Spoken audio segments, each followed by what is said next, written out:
एक छोटा सा गांव था। गांव में एक किसान रहता था। नाम था उसका रमू। रमू बहुत मेहनती था। वो सुबह से शाम तक अपनी खेती में लगा रहता था।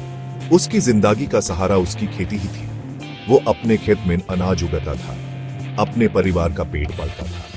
रमू अपने बाप दादा के तरीकों से खेती करता था। वो जैसे बीज बोते थे वैसे ही वो भी बोता था, जैसे पानी देते थे वैसे ही वो भी देता था। सालों से चली आ रही परंपरा निभाता था रमू। उसकी जिंदगी सरल थी, सुकून से बीती थी।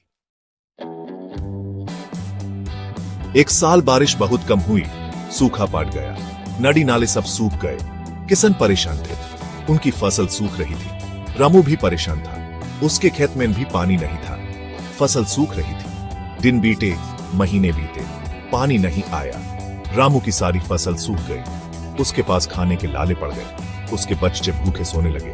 रामू बहुत दुखी था। वो क्या करता, कैसे अपने परिवार का पेट भरता।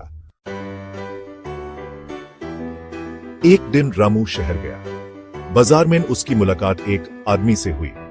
आदमी ने रामू की परेशानी सुनी। आदमी ने बताया कि नए तरीके से खेती करने से पानी की बचत होती है, बेहतर बीज बोने से अच्छी फसल होती है। रामू ने ध्यान से सुना। वो समझ गया कि उसे अपनी सोच बदलनी होगी, यूज नए तरीके अपनाने होंगे, तभी वो अपने परिवार को बचा पाएगा। रामू ने ठान लिया कि वो हार नहीं मानेगा। वो नए बीज लाया, ड्रिप इरिगेशन लगवाया, सही समय पर खेत की बुवाई की, सही समय पर खाद डाला, मेहनत रंग लाई।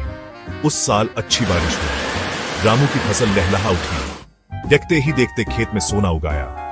रामू की आंखों में खुशी के आंसू थे। उसने साबित कर दिया था कि मेहनत और लगन से सब कुछ मुमकिन है।